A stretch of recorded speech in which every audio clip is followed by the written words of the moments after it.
ஓம் சுக்லாம் வரதரம் விஷ்ணும் சசிவர்ணம் சதுர்புஜம் பிரசன்னவதனம் தியாயேத் சர்வ விக்னோபசாந்தயே யா தேவி ஸ்தூயதே நித்யம் விபதைர்வேதபாரகைः सा मे वसतु जिह्वाग्रे ब्रह्मरूपा सरस्वती निधये सर्वविद्यानां विषजे भवरोगिणां गुरवे सर्वलोकानां दक्षिणामूर्तये नमः श्रीदक्षिणामूर्तिसुदेशिकेन्द्रं द्वैपायनं सूत्रकृतं मुनीन्द्रं श्रीशङ्करं भाष्यकृतं यतीन्द्रं मद्देशिकञ्चापि नमामि विद्यै।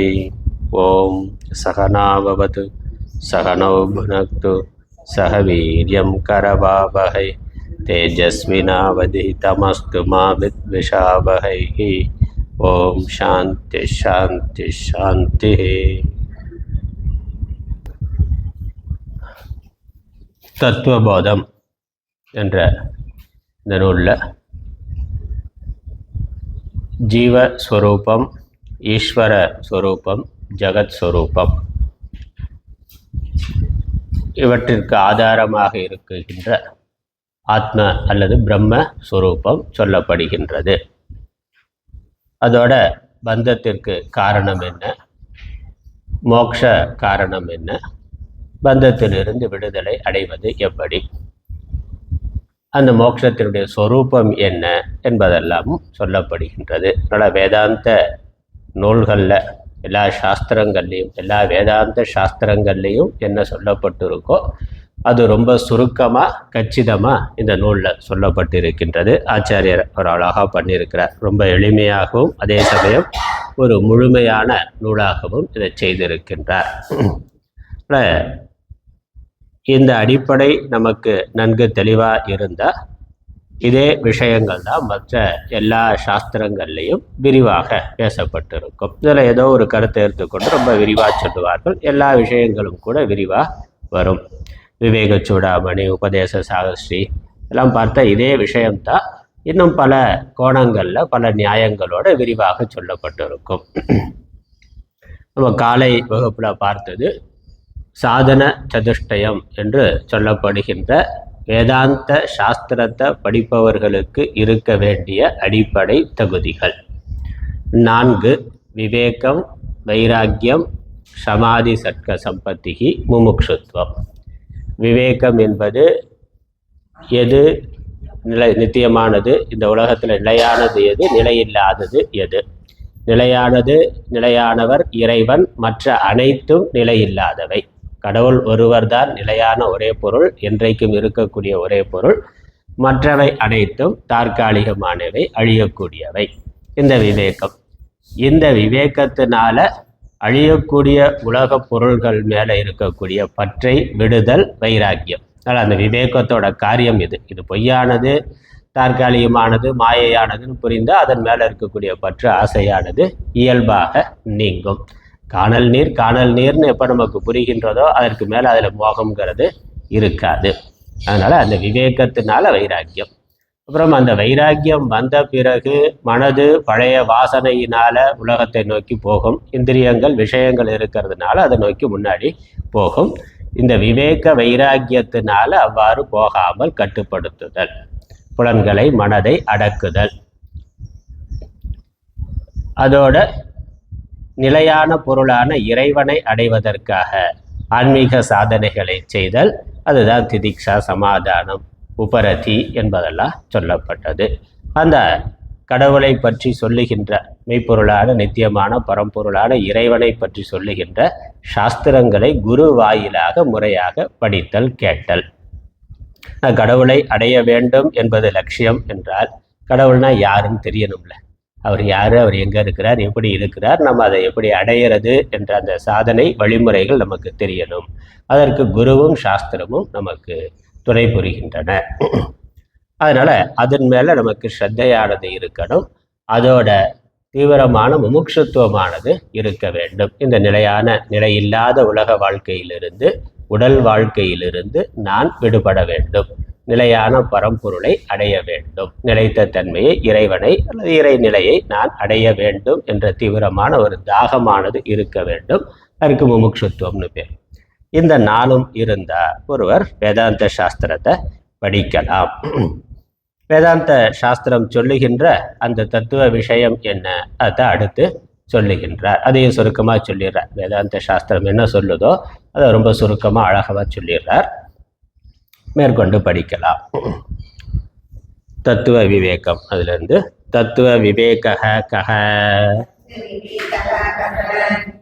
தத்துவ விவேக கஹனா தத்துவ விவேகம் என்றால் என்ன, தத்துவ விவேகம்னா என்ன, இதை இந்த தகுதி உடையவர்களுக்காக தத்துவ விவேகமானது சொல்லப்படுகிறது என்று நூலை தொடங்கினார்.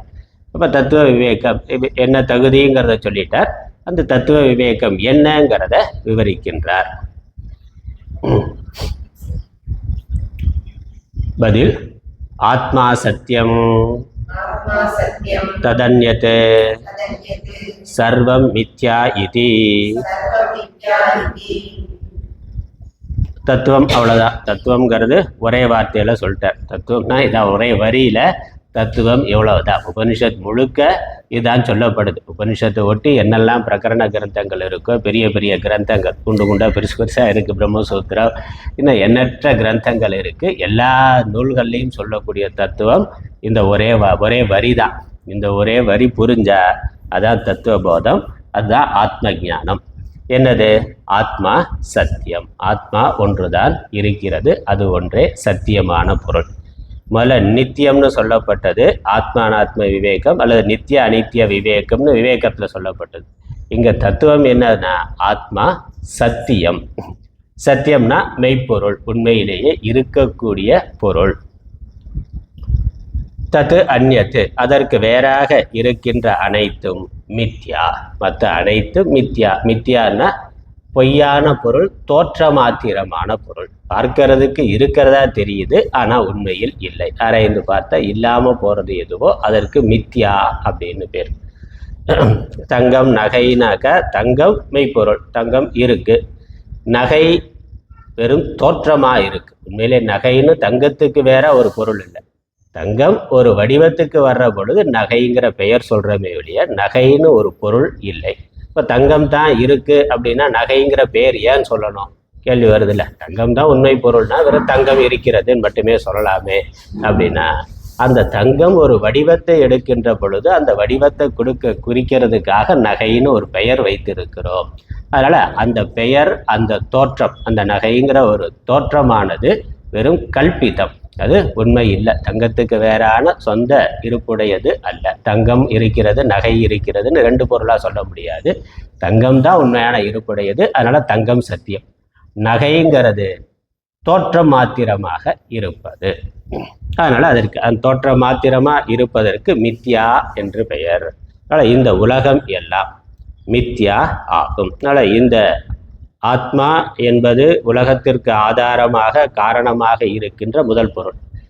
அந்த ஒரு பொருள்தான் உலகமாக விளங்கி கொண்டிருக்கின்றது. எப்படி நகைகள் எவ்வளவு இருந்தாலும் அதற்கு மூலமாக காரணமாக இருக்கிறது, முதல் பொருளாக இருக்கிறது ஒன்றே ஒன்று தான், தங்கம் தான்.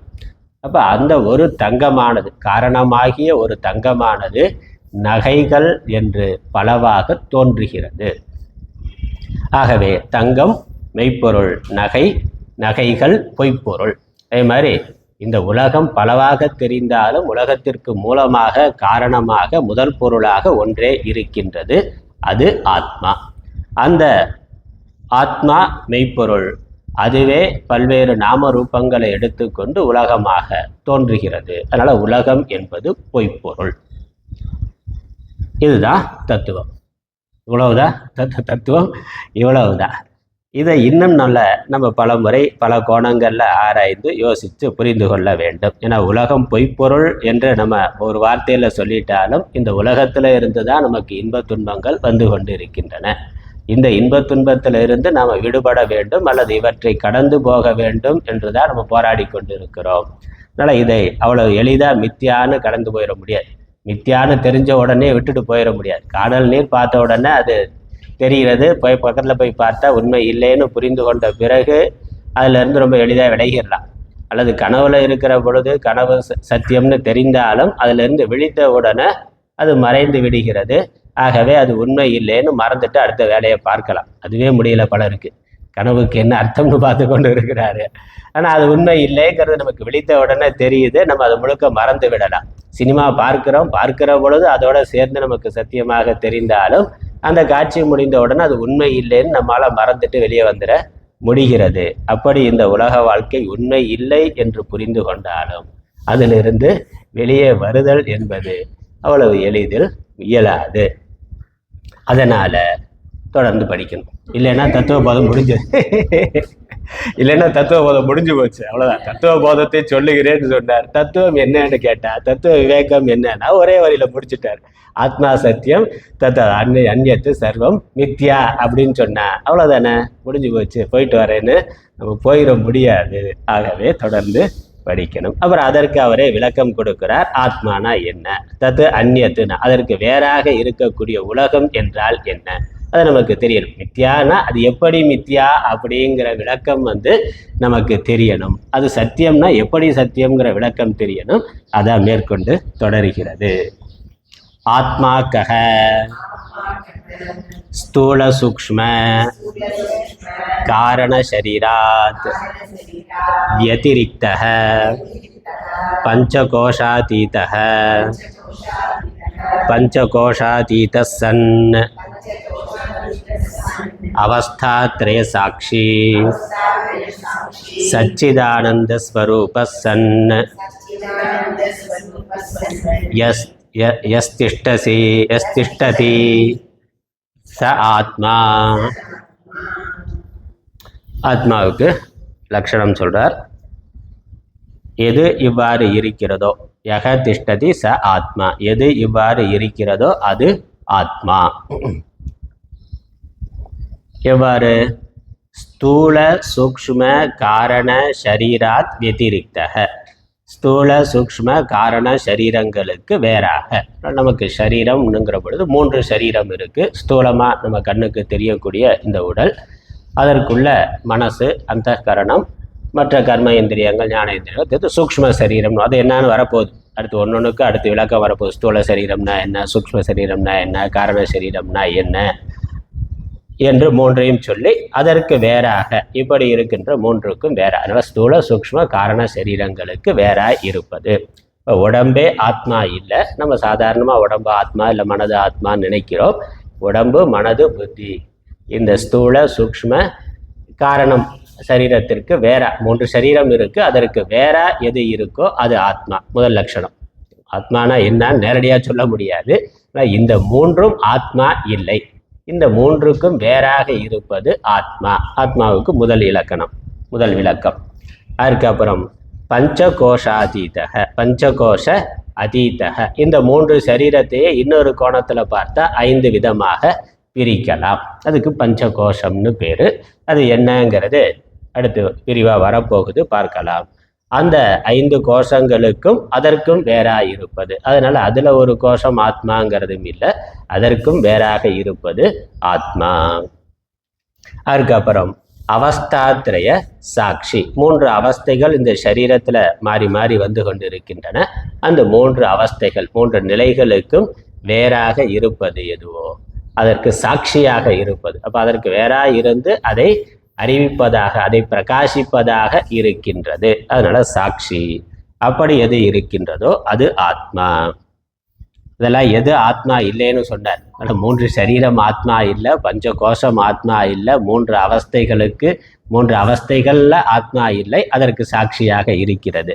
அப்போ ஆத்மாவினுடைய யதார்த்த ஸ்வரூபம் என்ன என்று கேட்டால் சச்சிதானந்த ஸ்வரூபக, சத்து சித்து ஆனந்த ஸ்வரூபக. சத்து சித்து ஆனந்தம்னா என்ன, அது பின்னாடி வருது, விளக்கம் வருகின்றது. இவ்வாறு எது இருக்கின்றதோ அது ஆத்மா. அதனால இதுவரைக்கும் நாம் எதை நான் என்று நினைத்து கொண்டிருந்தோமோ அது நான் இல்லை. அதான் முதல் விளக்கம். ஆத்மாங்கிறது இந்த சரீரத்துக்கு ஆதாரமாக எது இருக்கின்றதோ அது ஆத்மா. நம்ம நான் நான் என்று சொல்லுகின்ற பொழுது இந்த உடல் வரைக்கும் நம்ம நான் வைத்து கொண்டு சொல்கிறோம். உடலே நான் சில சமயங்கள் நம்ம பயன்படுத்தினாலும் உடம்புக்கு வேறாக உள்ள ஒரு ஜீவன் இருக்குங்கிறது நமக்கு தெரிந்த ஒன்று. அனுபவத்தில் இருக்கிற ஒன்று. உடம்பை நாம் பயன்படுத்தி கொண்டு இருக்கிறோம். மரண காலத்தில் உடம்பை விட்டு ஏதோ ஒன்று பிரிஞ்சு போகுதுங்கிற அளவுக்கு நமக்கு தெரிந்திருக்கிறது. அந்த விவேகம் இருக்குது, அதில் நம்பிக்கை இருக்குது. உடம்பு மட்டும்தான், அதுக்கு மேலே வேற ஒன்றும் இல்லைங்கிறது இல்லை. உடம்புக்கு வேற ஒன்று இருக்குங்கிறது நமக்கு தெரிகின்றது. அந்த ஒன்று எது என்பதும் அந்த ஒன்றுக்கும் இந்த உடம்புக்கும் இருக்கக்கூடிய சம்பந்தம் என்ன என்றும், இதில் எது உண்மையான பொருள் எது பொய்ப்பொருள், ரெண்டுமே உண்மையான பொருளா இல்லை ரெண்டுமே பொய்ப்பொருளா இல்லை ரெண்டும் சேர்ந்தது தான் ஆத்மாவா அப்படிங்கிறதெல்லாம் நம்ம யோசிக்க வேண்டியது. இங்கே சாஸ்திரம் என்ன சொல்லுது?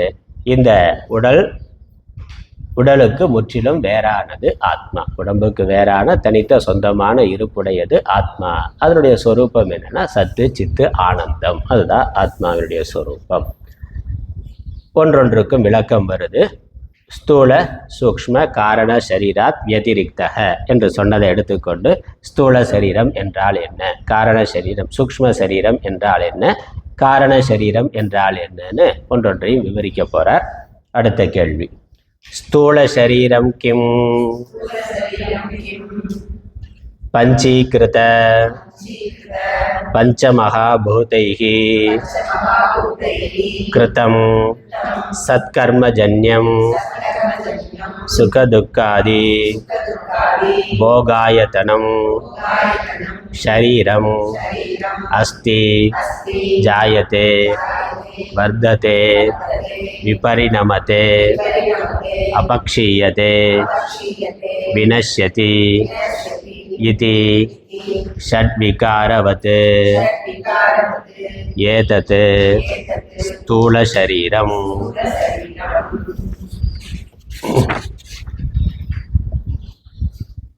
இதுதான் ஸ்தூல சரீரம். எது? பஞ்சீகிருத பஞ்சமகாபூதைஹி கிருதம். பஞ்சீகிருத்தமான பஞ்சமகாபூதங்களால் ஆனது இந்த ஸ்தூல சரீரம்ங்கிறது. பருவுடல் நம்ம கண்ணுக்கு தெரிந்து இருக்கக்கூடிய இந்த உடல். இது எதனால் ஆனது? இதனுடைய மூலப்பொருட்கள் என்ன என்றால் பஞ்சபூதங்கள். பஞ்சபூதங்கள்னா என்னன்னா அப்புறம் அடுத்து அதுவும் வரப்போகுது. அடுத்த கேள்வி அதுக்கு விளக்கம் சொல்ல வேண்டும். நமக்கு தெரியும், அது விளக்கம் வருது. அப்புறம் பஞ்சீகிருதம்னா என்னன்னா அதுவும் விளக்கம் வரப்போகுது. பஞ்சீகிருதம்னா என்ன, பஞ்சமகாபூதங்கள் யாவை என்று வரப்போகுது. இங்க விஷயம் என்னன்னு, ஸ்தூல சரீரம்னா பஞ்சபூதங்களால் ஆனது, கிருதம்னா அதனால் செய்யப்பட்டது. அதுக்கப்புறம் சத்கர்ம ஜன்யம். வெறும் பஞ்சபூதங்கள் மட்டும் இங்க இல்லை, இங்க புண்ணிய பாபம் என்ற இரண்டும் காரணம். அந்த காரணமும் இருக்கு. வெறும் இந்த பஞ்சபூதங்கள்னாக்க எல்லா உடலுமே பஞ்சபூதம் தான். அப்ப எல்லா உடலும் ஒரே மாதிரி இருக்கணும். ஒரு மண்ணுல இருந்து செய்யற பாண்டங்கள் எல்லாம், பானைகள் எல்லாம் ஒரே கலர்ல ஒரே மாதிரி தான் இருக்கும். அதுல வேறுபாடு இருக்காது. ஆனா மனிதன் ஜெராக்ஸ் மாதிரி இருக்கணும். ஒன்றுல இருந்து ஜெராக்ஸ் பண்ணாக்க எல்லாம் ஒரே மாதிரி தானே இருக்கணும். ஆனால் அப்படி இருக்கிறோமான்னா அப்படி இல்லை. ஒவ்வொரு உடல்லையும் வேறுபாடு பேதங்கள் இருக்கு. அந்த பேதத்துக்கு காரணம் என்ன என்றால் சத்கர்ம ஜன்யம். அந்த கர்மாவினுடைய விளைவாக, கர்ம பலனிலிருந்து தோன்றுவது. இங்கே விசேஷமாக மனித சரீரத்தை எடுத்துக்கொண்டு சொல்கிறதுனால சத்கர்மன்னு சொல்லியிருக்கு. சத்கர்மம் மட்டுமில்லை, அசத்கர்மாவும் இருக்குது. சத்கர்மானா புண்ணிய கர்மாவினுடைய விளைவால் வந்தது. மனித பிறவிக்கு புண்ணிய கர்மா முக்கியமான விசேஷமான புண்ணிய கர்மா இருக்கிறதுனால மனித பிறவிக்கு வந்திருக்கிறோம். மற்ற பிறவிகள் பார்க்கிற பொழுது அது மனித பிறவிக்கு கீழாக இருக்குது. பாப கர்மாவும் இருக்குது. மனித பிறவியிலையும் பாப கர்மா இருக்குது. இப்போ புண்ணிய பாப கர்மாவினால் ஆனது. பஞ்சபூதங்கள் ஒரு நிமித்தம், அது மூலப்பொருள். அதில் ஒவ்வொரு உடலுக்கும் இருக்கக்கூடிய வேறுபாட்டிற்கு காரணம் அந்த புண்ணிய பாபம்ங்கிறதும் இருக்கின்றது.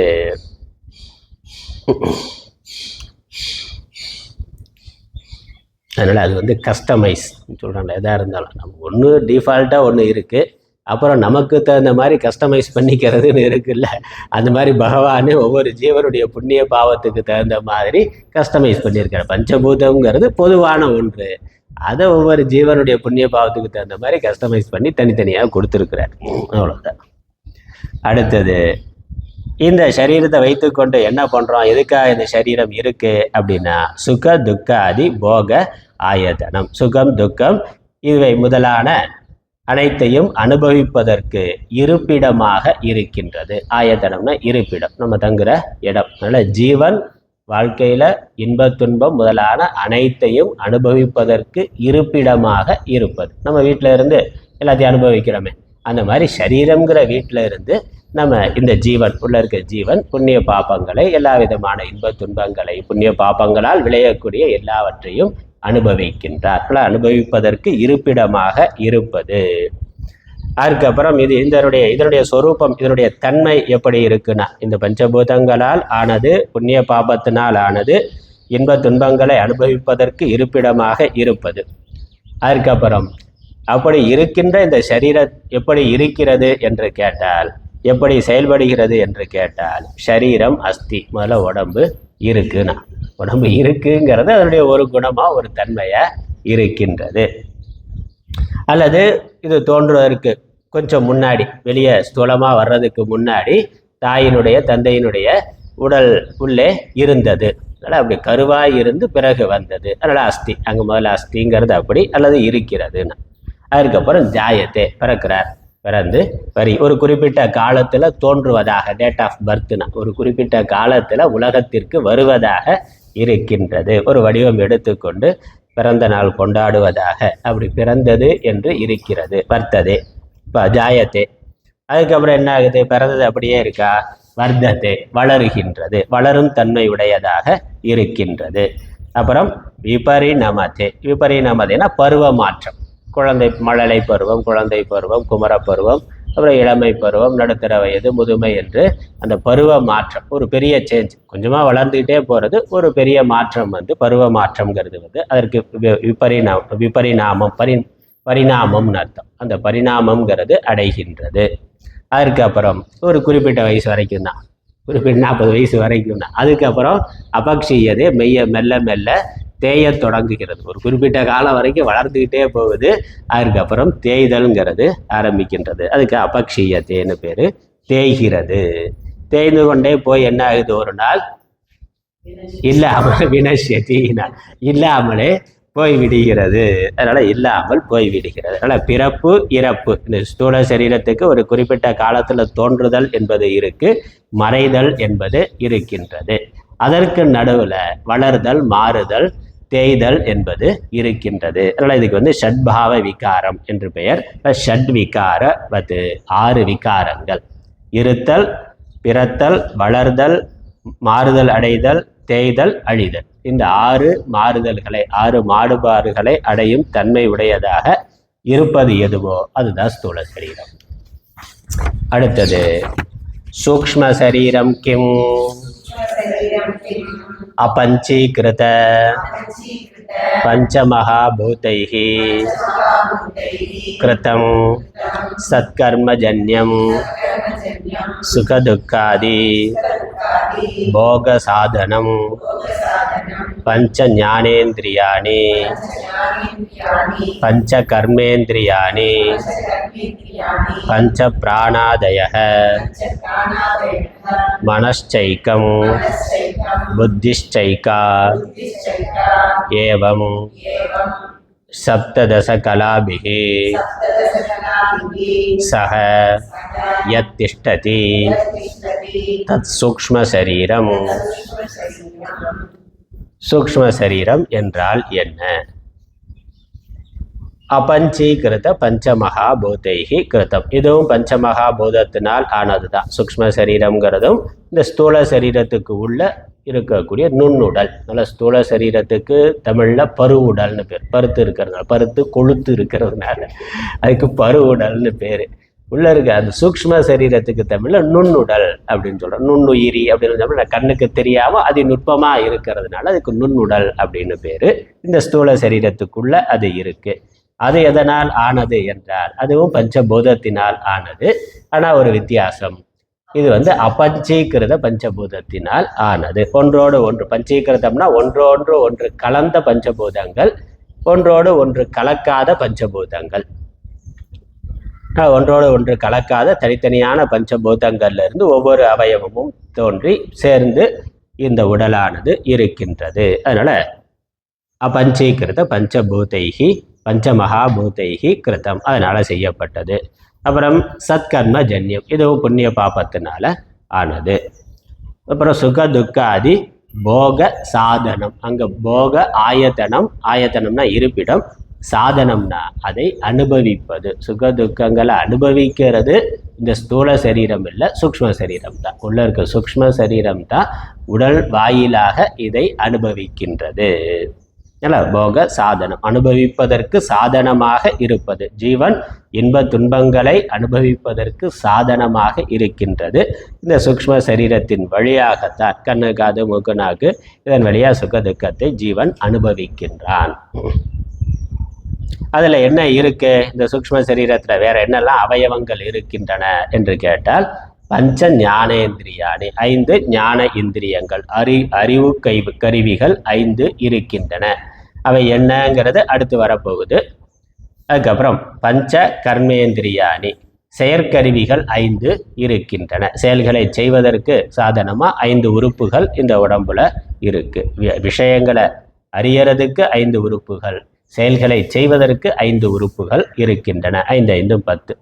அதுக்கப்புறம் பஞ்ச பிராணாதேக, பிராணன் முதலான 5 பிராணன், 5 விதமான வாயுக்கள் இருக்கின்றன. அப்புறம் மனச்சைக்க, மனம் என்று ஒன்று இருக்கின்றது. புத்திச்சைக்க, புத்தி என்று ஒன்று, மனசு புத்தி. 5 ஞான இந்திரியங்கள், 5 கர்ம இந்திரியங்கள், 5 பிராணன்கள், மனசு புத்தி சேர்ந்து 17 கலைகள். கலைகள்ங்கிறது அவயவங்கள், அங்கங்கள் அல்லது பகுதிகள். சப்ததசா கலாபிகி சக, இவைகளோடு எது கூடியிருக்கின்றதோ அது சூக்ஷ்ம சரீரம். இந்த 17 தத்துவம்னு சொல்லுவோம். 17 தத்துவங்கள் சேர்ந்தது அல்லது 17 உறுப்புகள் அவயவங்கள் சேர்ந்தது சூக்ஷ்ம சரீரம். நமக்கு ஸ்தூல சரீரத்தை தானே இந்த கண்ணு காது மூக்கெல்லாம் தெரிகிறது. என்னாக்கா ஸ்தூல சரீரம் வெளிப்படுவதற்கு ஒரு வாயிலாக இருக்கிறது. உண்மையிலே அவைகள் சூக்ஷ்ம சரீரத்தில் இருக்கு. அதனால் இந்த ஸ்தூல சரீர சம்பந்தம் இல்லாமலே நாம் அதை கனவுல அனுபவிக்கிறோம். கனவுல பார்க்குறோம் கேட்குறோம்னாக்கா இந்த ஸ்தூல சரீரம் அங்கே வேலை செய்யலையே, இந்த கண்ணு மூடி இருக்கு, ஆனால் அங்கே பார்க்குறோம்னா, அதனால் இந்த பார்க்கும் சக்தி கேட்கும் சக்தி இந்த இதெல்லாம் சூக்ஷ்ம சரீரத்தில் இருக்கின்றது. அதனால் இந்த 17 தத்துவங்கள் கூடியது சூக்ஷ்ம சரீரம். அதுக்கப்புறம் இது ஒன்றொன்றுக்கு விளக்கம் கொடுக்கிறார்.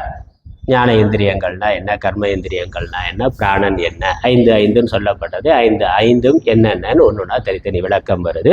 முதல்ல பஞ்ச ஞானேந்திரியாணி, ஸ்ரோத்ரம், த்வக், சக்ஷு, ரசனா, கிராணம் இதி பஞ்ச ஞானேந்திரியாணி. ஸ்ரோத்ரம், ஸ்ரோத்ரம்னா காது.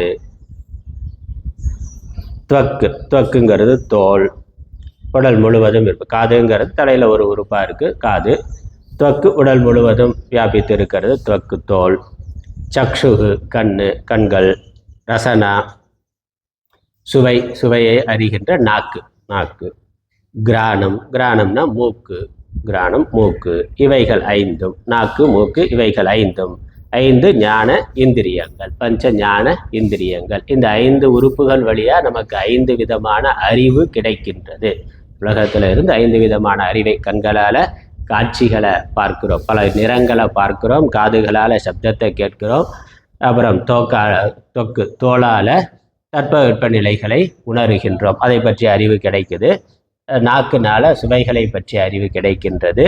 மூக்குனால வாசனைகளை பற்றிய அறிவு கிடைக்கின்றது. அதனால இந்த 5 விதமான அறிவை தர்றதுனால அறிவை அடைவதற்கு சாதனமாக இருக்கின்றன. ஆகவே இவைகள் ஞான இந்திரியங்கள், சென்ஸ் ஆர்கன்ஸ்னு சொல்கிறோம். இது ஒன்றொன்றுக்கும் ஒரு தேவத்தை இருக்கு. இது ஒன்றொன்றையும் பின்னாடி இருந்து இயக்கக்கூடிய தேவத்தை இருக்கு. அதனால் ஒவ்வொரு உறுப்புக்கான தேவதைகளை சொல்லுகின்றார். ஸ்ரோத்ரஸ்ய திக் தேவதா, இந்த காதுக்கு அதிஷ்டான தேவதை திசைகள். திக்குங்கிறது தான் காதுக்கு அதிஷ்டான தேவதை. நான் சப்தம் எங்கேருந்து வருது? எல்லா திசையிலிருந்து வருது, எல்லா திசைகள்லேருந்து வருது. அதனால் திசைகள் தான் இதற்கு தேவதை. அதுக்கப்புறம் துவச்சோ வாயுகோ, இந்த தோளுக்கு தேவத்தை வாயு, காற்று உடம்புல வர்றது நமக்கு தட்பவெப்பநிலை இதெல்லாம் நமக்கு உணர முடிகின்றது. அதனால் தோளுக்கு தேவத்தை வாயு. சக்ஷுஷக சூரிய, கண் ஒளியினால் இயங்கக்கூடியது. ஒளிக்கெல்லாம் மூலாதாரமாக இருக்கிறது சூரியன். சூரிய தேவன், கண்ணிற்கு சூரியன்.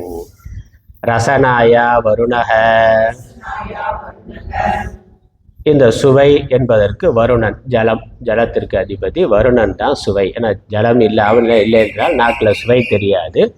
ஜலம், வருணன் தான், வருண தேவன் தான் அதற்கு அதிஷ்டான தேவதை. கிராணஸ்ய அஸ்வினோ,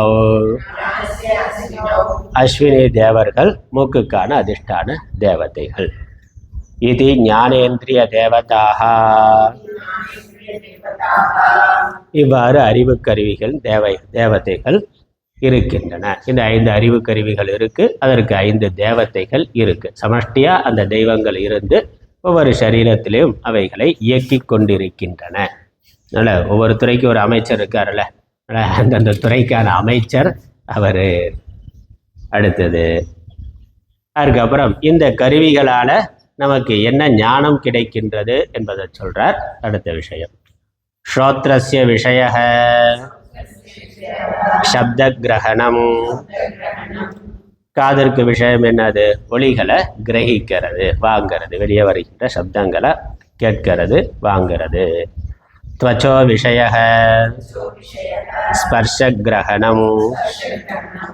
தோளிற்கு விஷயம் தொடு உணர்ச்சி. தொடு உணர்ச்சி நம்ம பொருள்கள் உடம்புல படுற பொழுது அது மிருதுவாக இருக்குது, கடினமாக இருக்குது, குளிர்ச்சியாக இருக்குது, வெப்பமாக இருக்குது, பலவிதமான அனுபவங்கள் நமக்கு கிடைக்கின்றது. அதனால் தொடுதல் என்பது அதற்கு விஷயம். தொடுதல் மூலமாக பொருளினுடைய தன்மையை அறிதல் என்பது அதற்கு அதனுடைய வேலை, அதனுடைய அறிவு. சக்ஷுஷக விஷயः ரூபகிரகணம். கண்ணிற்கு விஷயம் ரூபம். ரூபம்ங்கிறது முக்கியமாக நிறம், நிறத்தை கிரகிக்கிறது. கண் இல்லைன்னா நிறம்ங்கிறது நமக்கு தெரியாது. வடிவம்னு ஒன்று இருக்குது, வடிவத்தை நம்ம கையால் தொட்டு தடவி கூட பார்த்து கண் தெரியாதவர்கள் உணர்ந்து கொள்கிறார்கள். ஆனால் ரூபம், அந்த நிறங்கள் என்பது கண் இல்லாமல் நம்மளால் அறிந்து கொள்ள முடியாது. ரூப கிரகணம், நிறங்களை கிரகித்தல், வடிவத்தை கிரகித்தல், பார்த்தல் என்று பொருள்களினுடைய நீள அகலங்களை பார்த்தல் மூலமாக நம்ம தெரிந்து கொள்கிறோம். ரசனாயா விஷயः ரசகிரகணம். நாக்கிற்கு விஷயம் சுவை அறிதல். அறுசுவையும் நாக்குனால நம்ம உணர்கின்றோம். அந்த அறிவு, சுவையை பற்றிய அறிவு நாக்குனால நமக்கு கிடைக்கின்றது. கிரகணஸ்ய விஷயः கந்த கிரகணம். மூக்குக்கு விஷயம் வாசனைகளை நுகர்தல், மனத்தை நுகர்தல். மூக்கு இல்லைன்னா அது தெரியாது. அடுத்தது செயற்கருவிகள், கர்ம இந்திரியங்கள். பஞ்ச கர்மேந்திரியம்னு சொல்லப்பட்டது. அது என்னங்கிற விளக்கம் வருது. வாக் பாணி பாத பாயுபஸ்தானீதி பஞ்ச கர்மேந்திரியாணி. வாக் பாணி பாத பாயு உபஸ்தான் இவை 5ம் கர்ம இந்திரியங்கள். கர்ம இந்திரியங்கள்னா கர்மங்களை, செயல்களை செய்வதற்கு உதவியாக இருக்கக்கூடிய கருவிகள். நல்ல செயற்கருவிகள்னு தமிழில் சொல்லலாம். இதற்கான தேவதைகள் 5. வாச்சோ தேவதா வன்னிஹி. அக்னி தான் வாக்குக்கு தேவதை.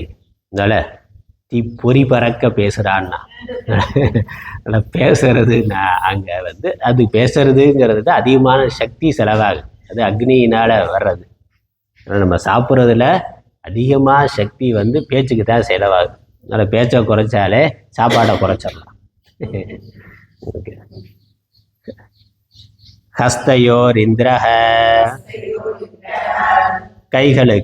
கைகள் கொடுக்கல் வாங்கல்ங்கிற செயலை செய்து, அது செயல் என்னங்கிறத பின்னாடி சொல்ல போறாரு. இந்த கைகளுக்கு தேவத்தை இந்திரன். பாதயோகோ விஷ்ணுஹோ. கால்களுக்கு தேவத்தை, அதிஷ்டான தேவதை விஷ்ணுஹோ. பாயோர் மிருத்யுஹோ. பாயோகோ அப்படின்னா எருவாய், மலத்தை வெளியேற்ற உதவுகின்ற கருவி. தமிழில் எருவாய்னு சொல்றது உண்டு. எருவை வெளித்தள்ளுகின்ற கருவி. அதற்கு யமன். உபஸ்தஸ்ய பிரஜாபதி, கருவாய், கரு உற்பத்தி ஆகிறதுக்கு சுகத்தை அனுபவிக்கிறதுக்கு இருக்கக்கூடிய கருவி கருவாய். அதற்கு பிரம்மா, பிரஜாபதிங்கிற பிரம்மா அதற்கான அதி தேவத்தை, அவர் தான் உற்பத்தி பண்றவர். இது கர்மேந்திரிய தேவதாக, இவ்வாறு கர்மேந்திரியங்களுக்கான தேவதைகள் கூறப்பட்டன. அதுக்கப்புறம் ஒவ்வொரு இந்திரியத்துக்கான வேலையை சொல்லுகின்றார். வாச்சோ விஷயக, பாஷணம், அது நமக்கு சொல்லாமலே தெரியும். வாய்க்கு வேலை என்னன்னா, ஒன்று சாப்பிட்றது, இன்னொன்று பேசுறதுன்னு, ரெண்டு வேலை. நாக்கு சுவைங்கிற பொழுது நாக்கு, வாக்குங்கிற பொழுது வாய். அது பேசுகிற செயற்கருவியாக இருக்குது. வாக்கு வாய்ங்கிறது செயற்கருவி, பேசுறதுக்கு உதவியாக இருக்குது. நடுவில் இருக்க நாக்கு சுவையை கிரகிப்பதற்கு உதவியாக இருக்கின்றது. அதனால் அது ஞான இந்திரியம். அதனால் வாய்ங்கிற பொழுது கர்மேந்திரியம், ஞான இந்திரியம் ரெண்டு அதில் அடங்கி இருக்கு. அடுத்தது பாயோகோ விஷய வஸ்து கிரகணம், ஹஸ்தயோகோ, சரி சரி, ஹஸ்தயோகோ விஷய வஸ்து கிரகணம், கைகளுக்கு விஷயம் என்னது, பொருள்களை எடுத்தல் கொடுத்தல் இவைகிறது, வஸ்துக்களை கிரகிக்கிறது. பாதயோக விஷய கமனம், கமனம்னா செல்லுதல், செல்கை, கால்களுக்கு வேலை, ஒரு இடத்துல இருந்து இன்னொரு இடத்துக்கு செல்லுதல், நகர்தல், செல்லுதல், இடம்பெயர்தல் என்பது. பாயோகோ விஷய மலத்தியாக, வாயுவுக்கு விஷயம் எருவாய், மலத்தை நீக்குதல், மலத்தை வெளியேற்றுதல் என்பது தான். உடம்புல இருக்க கழிவுகளை வெளியேற்றுதல் என்பதுதான் அதற்கு முக்கியமான வேலை. உபஸ்தஸ்ய விஷய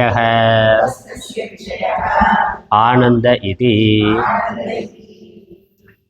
உபஸ்தேந்திரியத்துக்கு பிறப்பு உறுப்புக்கு வேலை, இன்பத்தை பிறப்பு உண்டு பண்றதுங்கிறது வேலை. அதில் கூடுதலாக சுகமும் இருக்கிறதுனால இன்பம் நுகர்தல் என்று சொல்லப்பட்டிருக்கு. இப்படி சூக்ஷ்ம சரீரம், சூக்ஷ்ம சரீரத்தில் கர்ம இந்திரியங்கள், ஞான இந்திரியங்கள் இருக்கின்றன. காரண சரீரம் கிம், காரண சரீரம் என்றால் என்ன? அனிர்வாச்சிய அநாதி அவித்யா ரூபம் ஷரீரத்வயஸ்ய காரணமாத்திரம் சத்ஸ்வரூபாஜ்ஞானம் நிர்விகல்பக ரூபம் யதஸ்தி தத் காரண சரீரம். காரண சரீரம் என்றால் அனிர்வாச்சிய அநாதி அவித்யா ரூபம். காரண சரீரம்னாலே அவித்யா, அவித்யா தான் காரணம். அவித்யை ரூபமாக கொண்டதுன்னா அவித்யா தான் காரண சரீரம். அவித்யாங்கிறது அஜ்ஞானம். அது எப்படிப்பட்டது, எப்போ இருந்து இருக்குன்னா அது அனாதி, எப்போ தோன்றியதுங்கிறது தெரியாது. அதனால ஆதி இல்லாதது, ஆதி தெரியாதது அனாதி. அப்புறம் அது எப்படின்னா அதுவும் தெரியாது. அதனால அனிர்வாச்சியம். அனிர்வாச்சியம்னா இப்படி என்று விவரிக்க முடியாதது. அறிவுனா அது எப்படின்னு விவரிக்கலாம், அறியாமையை எப்படி விவரிக்கிறது, விவரிக்க முடியாதது. அது எப்படி என்று விவரிக்க முடியாதது அவித்யா. இன்னொன்று அவித்யாங்கிறதுக்கு இல்லாதது என்ற அர்த்தம். இல்லாதது, இருப்பது போல இருக்கின்றது, ஆனால் அது இல்லாது. மாயாங்கிறது தானே, மாயாவோட அவித்யா. ந வித்யதே, இது அவித்யான, அவித்யா இல்லாதது. ஆனால் இருப்பது போல தோன்றுவது, ஆனால் வாஸ்தவமா தனக்கென்று சொந்தமான இருப்பு இல்லாதது, அது அவித்யா. அதனால அனிர்வாச்சியம், அது விவரிக்க முடியாதது. பின்னாடி லட்சணங்கள்லாம் வரப்போகுது. அப்புறம் அதற்கு என்ன வேலைன்னா ஷரீரத்வயசிய காரண மாத்திரம், இந்த சூக்ஷ்ம ஸ்தூல சரீரங்களுக்கு காரணமாக இருத்தல். அதனால காரண சரீரம்னு பேர். காரண சரீரம் இது ரெண்டு காரிய சரீரம். ஸ்தூல சரீரமும் சூக்ஷ்ம சரீரமும் காரிய சரீரம். இந்த ரெண்டும் தோன்றுவதற்கு காரணமாக இருக்கிறதுனால இது இருப்பது எதுவோ, எந்த அவித்தையோ அதற்கு காரண சரீரம் என்று பெயர். அவித்யா அஜ்ஞானம் தான். பின்னாடி விளக்கம் வரப்போகுது, பார்க்கலாம். சத்ஸ்வரூப அஜ்ஞானம், நம்முடைய யதார்த்த சுரூபமான ஆத்மாவை மறைத்திருக்கக்கூடிய அஜ்ஞானம். உள்ள ஆத்மா இருக்கு, இந்த 2 சரீரம் 3 சரீரங்களுக்கும் வேறாக ஆத்மா இருக்கு, அதை மறைத்திருக்கின்றது. அதனால அவித்யாதனா சொரூபம் ஆத்மா, அதான் சத்வஸ்து வாஸ்தவமா இருக்கிறது, அதை மறைக்கிறதுங்கிற வேலையை அது செய்திருக்கின்றது. அதனால சத் ஸ்வரூப அஜ்ஞானம், நம்மளுடைய வாஸ்தவமான இருப்பான ஆத்மாவை மறைத்திருத்தல். அப்புறம் நிர்விகல்பக ரூபம், வேற்றுமை அற்றது, எல்லாம் ஒரே.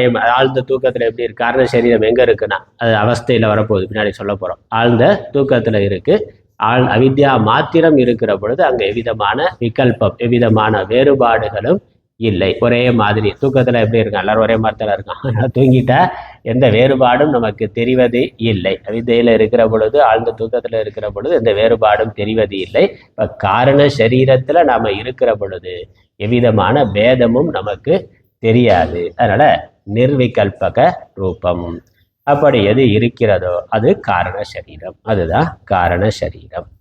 அப்புறம் அடுத்த விஷயம் அவஸ்தா திரயம். அவஸ்தா திரயம்னு சொல்லப்பட்டது. அவஸ்தா திரயம் கிம், திரயம்னா 3, அவஸ்தான அவஸ்தை, நிலைகள் அப்படின்னு அர்த்தம். 3 நிலைகள் என்ன? ஜாக்ரத் ஸ்வப்ன சுஷுப்தி அவஸ்தாக. அவஸ்தாக பன்மையில் சொல்றதுனால அவஸ்தாக நிலைகள், விழிப்பு கனவு உறக்க நிலைகள். 3 நிலைகள் என்னென்ன? விழிப்பு நிலை, கனவு நிலை, உறக்க நிலை. அப்புறம் ஒன்றொன்று விழிப்பு நிலைனா என்னன்னு அடுத்த கேள்வி. அதனால் 3 அவஸ்தைகள் இருக்குது. இந்த சரீரத்தில் இருக்கிற பொழுது நமக்கு 3 அவஸ்தைகள் இருக்கின்றது. அது இல்லாமல் வேற எண்ணற்ற அவஸ்தைகள் வச்சிருக்கோம், அது வேற. பொதுவான அவஸ்தை தூக்கம், கனவு, விழிப்பு என்பது 3 அவஸ்தைகள். அதற்குள்ள எண்ணற்ற அவஸ்தைகள் வந்து போகுதுன்னா அது வேற, அது நம்ம பண்ணிக்கிறது. நான் இயற்கையாக இருக்கிறது, எல்லோருக்கும் பொதுவாக இருக்கிறது 3 அவஸ்தைகள். என்னென்னு ஒன்றொன்றுக்கு விளக்கம் வருது. ஜாக்கிரத் அவஸ்தாக்கா, விழிப்பு நிலை என்ன, விழிப்பு நிலையினுடைய தன்மை என்ன என்று கேட்டால், எது விழிப்பு நிலை என்று கேட்டால், ஸ்ரோத்ராதி ஞானேந்திரியைகி சப்தாதி விஷயைச்ச ஞாயதே இதி யத் சா ஜாக்ரத் அவஸ்தா ஸ்தூல சரீர அபிமானி ஆத்மா விஸ்வ இத்யுச்யதே. விழிப்பு நிலை என்றால் என்ன என்றால்னா, இந்த ஞான இந்திரியங்கள் பார்த்தமே, காது முதலானவை. இந்த காது முதலானவை அதனுடைய விஷயங்களான சப்தம் முதலானவைகளில் பொருந்துதல், சேருதல் விழிப்பு நிலை ஆகும். அரிய நியாயத்தே இதி, சப்தம் முதலானவைகளை எந்த அவஸ்தையில் இருந்து காது முதலானவைகளால் நம்ம கேட்டு கொண்டு இருக்கிறோமோ, அனுபவித்து கொண்டிருக்கிறோமோ, அந்த அவஸ்தைக்கு ஜாக்கிரத் அவஸ்தா என்று பெயர், அதற்கு விழிப்பு நிலை என்று பெயர். அதனால் இந்த ஸ்தூல சரீரத்தை பிரதானமாக கொண்டு எந்த நிலையில் நாம் செயல்பட்டு கொண்டு இருக்கிறோமோ அந்த நிலைக்கு விழிப்பு நிலை என்று பெயர். அந்த விழிப்பு நிலையில் இருக்கிற பொழுது உள்ளே இருக்கக்கூடிய ஆத்மா ஜீவனுக்கு என்ன எண்ணம் இருக்குது? இந்த சரீரம் தான் நான்கிற எண்ணமானது இருக்கின்றது. விழிப்பு நிலையில் அதோடு நம்ம அபிமானம் கொண்டு நான் பார்க்கிறேன், நான் கேட்கிறேன், நான் உண்கிறேன், நான் பேசுகிறேன் என்று எல்லாவற்றோடும் நான்கிறதை இணைத்து கொண்டு ஸ்தூல சரீரத்தோட விவகாரங்களை என்னுடையது, நான் செய்கிறேன் நம்ம கருதி கொள்றதுனால இந்த ஆத்மா இந்த ஸ்தூல சரீரத்தோட அபிமானம் கொண்டு இருக்கிறது. அப்படி அபிமானம் கொண்டு இருக்கிற பொழுது ஆத்மாவுக்கு, இந்த ஜீவனுக்கு விஸ்வன் என்று பெயர். அப்போ ஒரு பேர், அப்போ அவனுக்கு பேர் விஸ்வன்னு பேர். விஸ்வம்னா உலகம். இந்த உலகத்தை நோக்கியே உலகத்தை பார்த்து கொண்டே இருக்கிறதுனால அவனுக்கு விஸ்வன்னு பேரு. இந்த ஆத்மா சரீரத்தோட, ஸ்தூல சரீரத்தோட அபிமானம் கொண்டு இருக்கிற பொழுது அவருக்கு விஸ்வன்னு பேரு.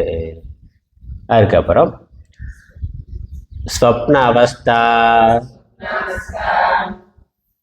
கா இதி சேத் ஜாக்ரத் அவஸ்தாயா யத் திருஷ்டம் யச்ருதம் தஜ்ஜனித வாசனையா நித்ரா சமயே யக பிரபஞ்சः பிரதீயதே சா ஸ்வப்னாவஸ்தா சூக்ஷ்ம சரீர அபிமானி ஆத்மா தைஜச இத்யுச்யதே.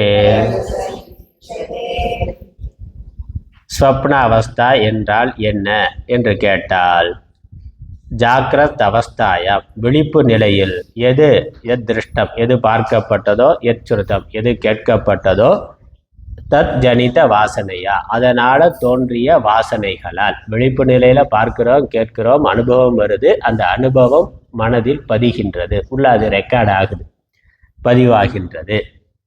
பிறகு இந்த ஸ்தூல சரீரத்தை கிடத்தி நாம் உறங்குகின்ற பொழுது நித்ரா சமயே யக பிரபஞ்சக பிரதீயதே சா ஸ்வப்னா அவஸ்தா. ஆழ்ந்த அந்த படுத்து தூங்குகின்ற பொழுது, ஸ்தூல சரீரத்தை நிறுத்தி நாம் உறங்குகின்ற பொழுது அந்த வாசனைகள் வெளிப்படுகின்றன. விழிப்பு நிலையில் எதை பார்த்தோமோ கேட்டோமோ அது ஆழ்ந்த அந்த உறக்க நிலையில் எந்த நிலையில் அவைகள் வெளிப்படுகின்றனவோ, அந்த புறத்தில் பொருள் இல்லாமல் அந்த வாசனைகள் மட்டும் வெளிப்படுகின்ற அவஸ்தைக்கு ஸ்வப்ன அவஸ்தை என்று பெயர். அப்படி ஸ்வப்ன அவஸ்தையில் இருக்கிற பொழுது அந்த சூக்ஷ்ம சரீரம், அதனால் ஸ்தூல சரீரம் செயல்படாமல் இருக்குது, சூக்ஷ்ம சரீரம் மட்டும் செயல்பட்டு கொண்டு அது வாசனையினால் விஷயங்களை அனுபவித்து கொண்டு இருக்கின்றது. அப்படி இருக்கின்ற பொழுது அந்த சூக்ஷ்ம சரீரத்தில் இந்த ஆத்மாவுக்கு, ஜீவனுக்கு ஒரு அபிமானமானது இருக்கின்றது.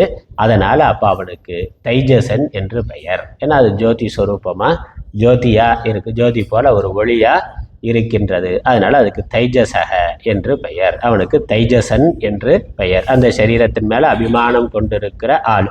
ஏன்னா தூக்கத்தில் இருக்கிற பொழுது கனவுல ஒரு உலகம் இருக்குது, அந்த கனவுக்குள்ள ஒரு உடல் இருக்குது, அதில் நான்கிற எண்ணம் நமக்கு இருக்கு. அந்த உடம்புல நான் அங்கே பார்க்கிறேன், கேட்கிறேன், இதை அனுபவிக்கிறேங்கிற அங்கே ஒரு சரீரத்தில் அபிமானம் கொண்டு நாம் இருக்கின்றோம். அதனால் அப்போ நமக்கு தைஜசன் என்று பெயர். இப்போ ஒன்னொன்றுக்கும் ஒரு பேர் வைக்கிறப்ப, இப்போ இந்த புயல், சுனாமி இதுக்கெல்லாம் கூட பேர் வைக்கிறான்ல. ஒரு புயல் வருதுன்னா அதுக்கு ஒரு பேர் வைக்கிறான், அதெல்லாம் காற்றுதான். ஆனால் அதுக்குன்னு நமக்கு விவஸ்தை தெரியறதுக்காக, வேறுபாடு தெரியறதுக்காக ஒன்றொன்றுக்கு ஒரு பேர் வைக்கிறோம். அந்த மாதிரி இங்கே ஸ்தூல சரீரத்தில் அபிமானம் கொண்டு இருக்கிற பொழுது விஸ்வன்னு பேர், சூக்ஷ்ம சரீரத்தில் அபிமானம் கொண்டு இருக்கிற பொழுது அவனுக்கு தைஜசன்னு பேர். அதுக்கப்புறம் சுசுப்தி அவஸ்தைனா என்ன? அடுத்த கேள்வி. ததஹ சுசுப்தி அவஸ்தா கா அகம் கிமபி ந ஜானாமி சுகேன மயா நித்ரா அனுபூயதே இதி சுஷுப்தி அவஸ்தா. அகம் கிம் அப்பி ந ஜானாமி, நான் ஒன்றையும் அறியவில்லை. ஆழ்ந்த தூக்கத்தில், கனவும் இல்லாத தூக்க நிலைக்கு சுசுப்தி நிலைன்னு பேர். அங்கே என்ன இருக்கு?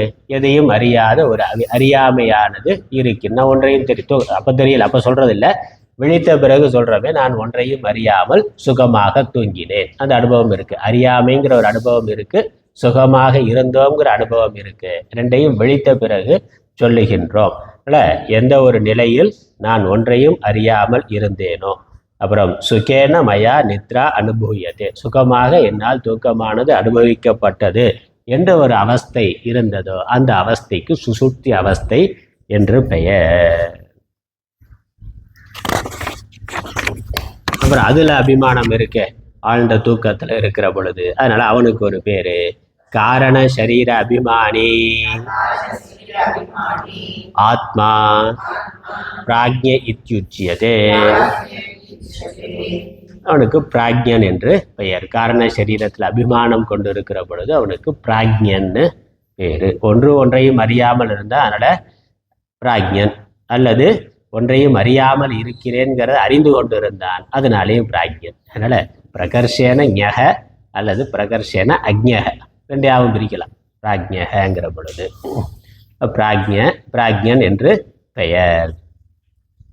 அடுத்த கேள்வி, பஞ்சகோஷம்னு வந்தது. பஞ்சகோஷம் என்றால் என்ன? நல்ல சரீரம் 3 சொல்லியாச்சு, கர்ம இந்திரியங்கள் ஞான இந்திரியங்கள் சொல்லியாச்சு, அவஸ்தை 3 சொல்லியாச்சு. அப்புறம் பஞ்சகோஷாதீதகன்னு சொல்லப்பட்டது.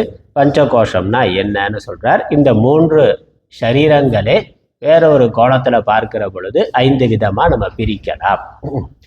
இந்த 3 சரீரங்களே 5 விதமாக இருந்து ஆத்மாவை மறைக்கின்றன. அதனால அதுக்கு கோஷம்னு பேர். கோஷம்னா மறைப்பு அப்படின்னு அர்த்தம், மறைக்கிறது என்பது அர்த்தம். 5 விதங்கள்ல இந்த ஜீவனை உள்ள இருக்கக்கூடிய வாஸ்தவமா இருக்கக்கூடிய ஆத்மாவை அவை மறைத்து இருக்கின்றன. மறைத்து அதையே நான் என்று நினைக்க செய்கின்றன. அதனால அதுக்கு கோஷம்னு பேரு. அவைகள் என்னன்னு சொல்றார். பஞ்சகோஷாக கே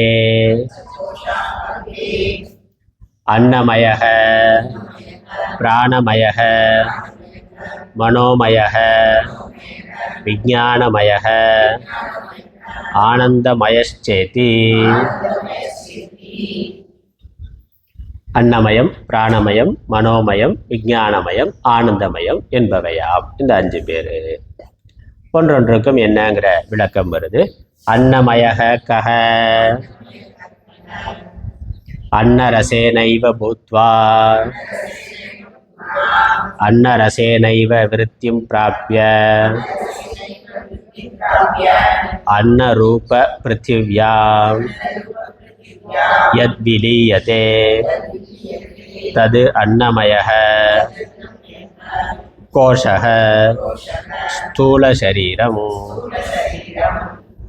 இந்த ஸ்தூல சரீரத்துக்கு தான் அன்னமயம்னு பேர். ஸ்தூல சரீரத்துக்கு இன்னொரு பேர் அன்னமயம்னு. ஏன் அன்னமயம்னு பேரு?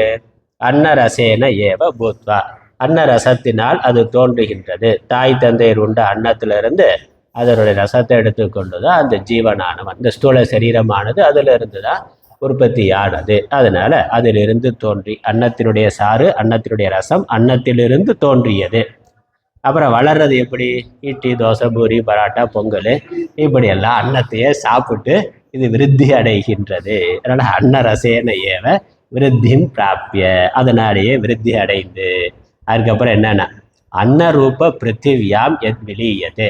அதுக்கப்புறம் இந்த உடலை விட்டு உள்ள ஜீவன் உயிர் போய்விட்டா இந்த உடம்பு என்ன, ஸ்தூல சரீரம் என்ன ஆகுது? அன்னரசமா அன்னரூபமா இருக்கக்கூடிய மண்ணிலேயே லயமாகி விடுகிறது. அதனால அந்த அன்னரூபம் தான் பிருத்திவிங்கிறது. அதுல இருந்தானே எல்லா அன்னங்களும் வருது, எல்லா தானியங்களும் அதுல இருந்து தான் வருது. அதுக்கு அதில் லயமாகி விடுகிறது, அன்னத்திலேயே லயமாகி விடுகிறது. அதனால் அன்னத்திலிருந்து உற்பத்தியாகி அன்னத்தினாலேயே வளர்ந்து அன்னத்திலேயே லயமாவதால் இந்த ஸ்தூல சரீரத்துக்கு அன்னமயம் என்று பெயர், அன்னமய கோஷம் என்று பெயர். அடுத்தது பிராணமயம். இந்த அன்னமயத்துக்கு உள்ள பிராணன் என்று பஞ்ச பிராணன்னு சொன்னார். அவைகள் இருந்து இந்த உடலை இயக்கி கொண்டிருக்கின்றன. பிராணமயக கஹ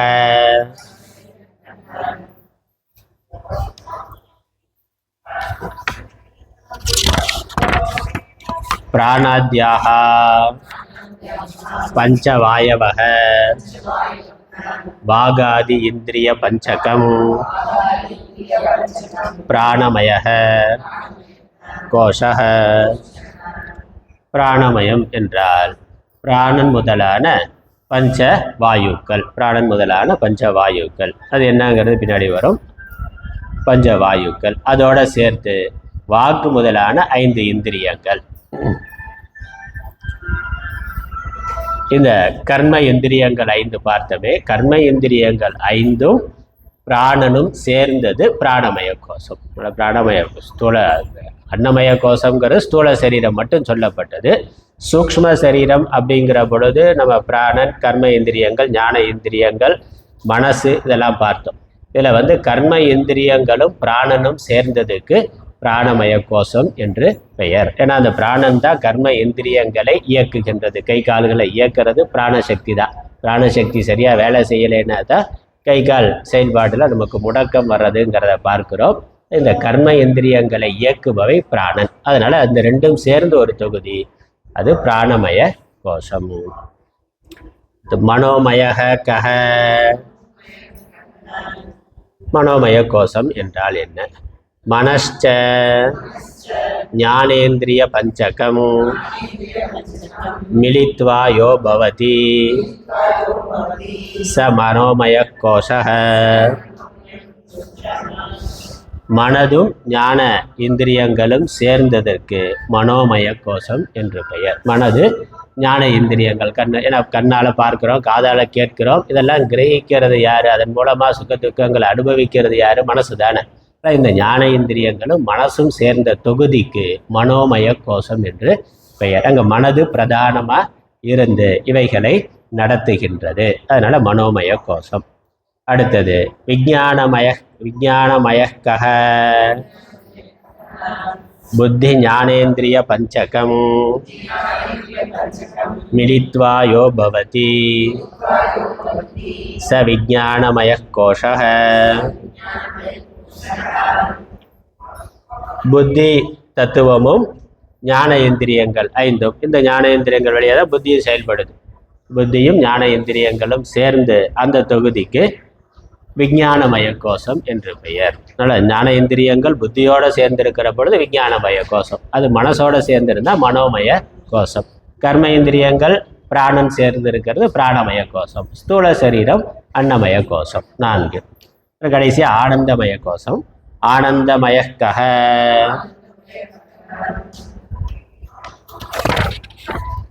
ஏவமேவ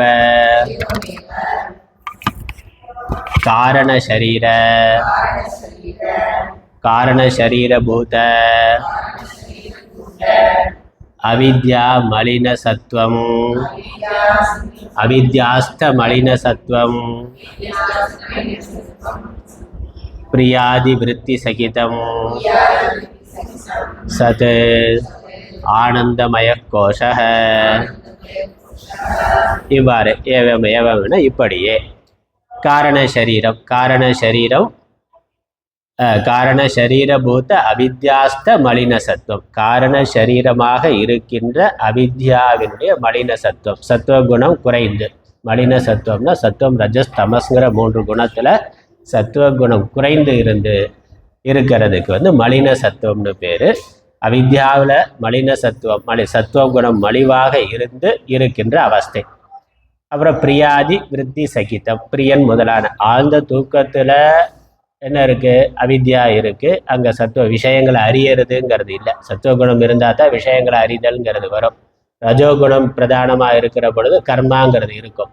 ஆழ்ந்த தூக்கத்தில் விஷயங்களை அறிதலும் இல்லை, செயலும் இல்லை. அப்போ என்னது, அங்கே தமோகுணம் பிரதானமாக இருக்குது. அதுதான் அவித்யாஸ்த மலின சத்துவம்னு சொல்லியிருக்கிறார். அப்படி இருக்கின்ற அவஸ்தை. அந்த நேரத்தில் என்ன இருக்குது, சுகமானது இருக்கின்றது, ஆனந்தம் இருக்க. ஆழ்ந்த தூக்கத்தில் ஆனந்தமானது இருக்கின்றது. அதனால் அதுக்கு ஆனந்தமய கோஷம்னு பேர். அது மட்டும் இல்லை, இந்த விவகாரம் பண்ணுகின்ற பொழுது விஷயங்களை பார்க்கிற பொழுது நமக்கு அதில் பிரியம் வருது. விஷயங்களை அடைகிற பொழுது ஒரு மகிழ்ச்சி சந்தோஷம் இருக்குது. அப்போ எப்பெல்லாம் நமக்கு சந்தோஷம் மகிழ்ச்சி இருக்கோ அப்போ ஆனந்தமய கோஷத்தில் இருக்கிறோம். அதனால் அதுக்கு ஆனந்தமய கோஷம். அதனால் பிரியாதி விருத்தி சகிதம், பிரியம் மோதம் பிரமோதம்ங்கிற விருத்திகளோடு சேர்ந்து இருக்கிற பொழுது எந்த ஆனந்தம் இருக்கோ அந்த ஆனந்தம் அந்த ஆனந்தத்துக்கு கட்டுப்பட்டு மயங்கி நாம் இருக்கிறோம். அந்த ஆனந்தமும் அதை விஷயானந்தம் அல்லது தூக்கானந்தம், தூக்கத்தில் வரக்கூடிய ஆனந்தம் விஷயானந்தம், அதெல்லாம் ஜீவன் ஆத்மாவை மறைத்து விஷயங்கள் பின்னால் செல்ல செய்கின்றன. அதனால் அதுக்கு கோஷம்னு பேர். அதனால் அது ஆனந்தமய கோஷம்னு பேர். ஏதத் கோஷ பஞ்சகம், இவைகளே பஞ்சகோஷங்கள்.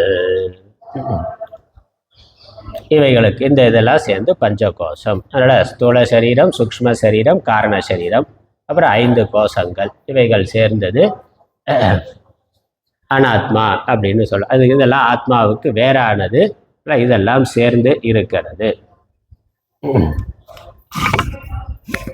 இதெல்லாம் சேர்ந்துதானே நம்மளால் நான் நினைக்கப்படுது. இதை ஆத்மானு சொல்லிடலாமே அப்படின்னு சொன்ன ஆத்மானு சொல்ல முடியாது அப்படிங்கிறதுக்கு தான் விளக்கம் கொடுக்குறாரு.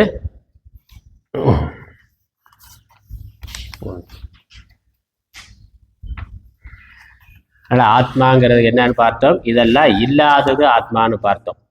இதற்கெல்லாம் வேறானது, 3 சரீரங்களுக்கு வேறானது, பஞ்ச கோஷங்களுக்கு அதீனமாக இருக்கிறது, 3 அவஸ்தைகளுக்கு சாட்சியாக இருக்கிறது.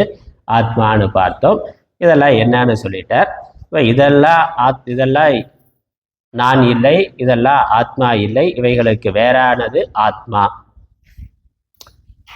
அப்படின்னு எப்படி சொல்ல முடியும்? நமக்கு இது மட்டும்தான் தெரியுதே ஒழிய இதுக்கு வேறா இருக்கிற ஒன்று தெரியவே இல்லை.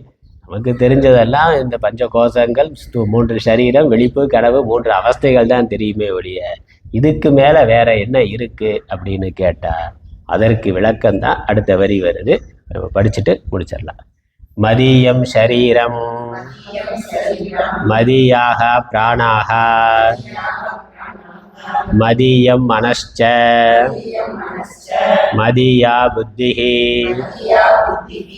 மதியம் அஜ்ஞானமிதி ஸ்வேனைவ ஞாயதே தத்யதா மதியத்வேன ஞாதம் கடககுண்டல கிருஹாதிகம் ஸ்வஸ்வாத் பின்னம் ததா பஞ்சகோஷாதிகம் மதியத்வேன ஞாதம் ஆத்மா ந பவதி. சாமான்யமா இவைகள் தான் நாம் என்ற எண்ணம் நமக்கு இருக்கு. இவைகள் நாம் அல்ல, இதற்கு வேறாக ஆத்மா இருக்கின்றது. இதற்கு இவைகளுக்கு வேறாக நாம் இருக்கிறோம்னு புரிய வைக்கிறதுக்காக இந்த விளக்கம் கொடுக்கிறார்.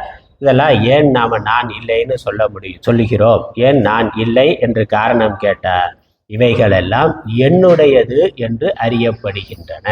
அதான் விஷயம். என்னுடையதுன்னு எது அறியப்படுகிறதோ அது வேற, நாம் வேற. எப்படின்னா என்னுடைய தோடு, என்னுடைய மூக்குத்தி, என்னுடைய வீடு, என்னுடைய காரு அப்படின்னா அது வேற, நாம் வேற தானே. நாம் உடைமையாளர், நாம் அதற்கு உரிமையாளர். அது நம்ம இடத்துல இருக்கக்கூடிய ஒரு பொருள். அது வந்து போகும், அது ஜடப்பொருள். அது நம்ம வைத்திருப்போம், மாற்றுவோம், விற்போம், வாங்குவோம், வேறு எப்படினாலும் மாற்றலாம். நான் அதற்கு வேறானவன். என்னுடையதுன்னு எதெல்லாம் சொல்லப்படுகிறதோ அறியப்படுகிறதோ அது நானாக இருக்க முடியாது. அது நானாக இல்லைங்கிறதா நம்முடைய அனுபவம். இந்த அனைத்தும், இந்த ஸ்தூல சரீரம், இந்த கர்ம இந்திரியங்கள், ஞான இந்திரியங்கள், இவைகள் எல்லாமே என்னுடையது என்று அறியப்படுவதால இவைகள் நான் இல்லை, இவைகள் ஆத்மா இல்லை. அதான் இங்க மதியம் சரீரம், என்னுடைய உடல்னா. என்னுடைய உடம்புன்னு தானே சொல்றோம். சாதாரண உடம்பு நான் நினைத்தாலும் டாக்டர்கிட்ட போனா என்ன சொல்றோம்? என்னுடைய உடம்பு சரியில்லை, நான் சரியில்லைன்னு சொல்றது இல்லை. டாக்டர்கிட்ட போய் நான் விவகாரம் பண்ற பொழுது, நல்லா இருக்கிற பொழுது நான் சொல்லி கொண்டு இருந்தாலும் டாக்டர்கிட்ட போய் சொல்ற பொழுது என்னுடைய உடம்பு சரியில்லை, என்னுடைய தலை வலிக்குது, என்னுடைய வயிறு வலிக்குதுன்னு என்னுடையதுன்னு நம்ம அதற்கு வேறா இருந்து பார்த்து அதை சொல்றோம். ஆகவே அது வேற, நான் வேறன்னா. அதனால மதியம் சரீரம், என்னுடைய சரீரம். இது மாதிரி மதியாக பிராணாக, என்னுடைய பிராணன். மதியம் என்னுடைய மனது, என்னுடைய புத்தி, என்னுடைய அஜ்ஞானம்னா. என்னுடைய அஜ்ஞானம் நம்மளை அறியப்படுது, எனக்கு தெரியலேன்னா இதெல்லாம் எனக்கு தெரியாது, நான் ஒரு மக்கு கூமுட்டை அப்படின்னா. நான் ஒரு மக்கு கூட முட்டைனாலும் என்னுடைய மக்குத்தனம், என்னுடைய கூமுட்டைத்தனம் எனக்கு தெரிகிறது. அதனால அது என்னால் அறியப்படுவதாக இருக்கின்றது, என்னுடைய அஜ்ஞானம்னா. அதனால இவைகளெல்லாம் என்னுடையது. ஸ்வேன ஏவ நியாயத்தை, என்னுடையதாக அறியப்படுகின்றன.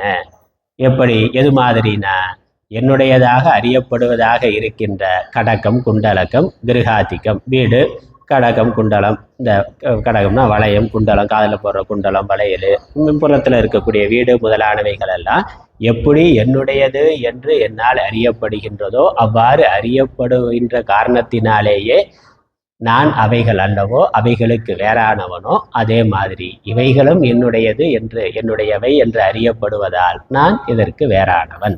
அதான் இங்க ஸ்வஸ்மாத் பின்னம், எனக்கு வேறானது. அதுக்கப்புறம் ததா பஞ்சகோஷாதிக்கம், இதே மாதிரியே பஞ்சகோஷமும், என்னுடைய ஸ்தூலமான உடம்பு, என்னுடைய மனது, இப்படி எல்லாமே என்னுடைய பிராணன் என்று பஞ்சகோஷங்களையும் நாம் என்னுடையது என்றே அறிகின்றோம். இந்த சரீரங்களை, இந்த பஞ்சகோஷங்களை என்னுடையது என்றே அறிகின்றோம். ஆகவே அது எனக்கு வேறானது. மதியத்வேன ஞாத்தம் ஆத்மா ந பவதி, என்னுடையது என்று அறியப்படுவதால் அவைகள் நான் அல்ல. அப்படி என்றால் அவைகள் ஆத்மா அல்ல, அவைகள் ஆத்மா அல்ல. அவைகள் ஆத்மா அல்ல என்றால் ஆத்மா எதுங்கிறது அடுத்த கேள்வி, அது அடுத்த வகுப்புல. அதனால ஆத்மா தர்ஹி கஹ அப்படின்னா இதெல்லாம் நான் இல்லை, ஆத்மா இல்லைன்னு சொல்லிட்டார். இப்போ ஆத்மானா என்னன்னு விளக்கம் வரணும். ஏற்கனவே சொல்லப்பட்டது, இங்கே இன்னும் திரும்ப சொல்ல போகிறார். அதனால் இவைகளுக்கு வேறான ஆத்மாங்கிறது முதல்ல சொல்லப்பட்டது. அப்புறம் சச்சிதானந்த ஸ்வரூபக ஆத்மான்னு சொன்னார். அது இங்கே விளக்கம் வரப்போகுது. அது அடுத்த வகுப்பில் பார்க்கலாம், நாளை பார்க்கலாம். ஓம் ஈஸ்வரோ குருராத்மேதி மூர்த்திமேத விபாகினே व्योमवत्याप्तदेहाय दक्षिणामूर्तये ओम पूर्णमदः पूर्णमिदं पूर्णात् पूर्णमुदच्यते पूर्णस्य पूर्णमादाय पूर्णमेवावशिष्यते। ओम शांति शांति शांति। हरि ओम।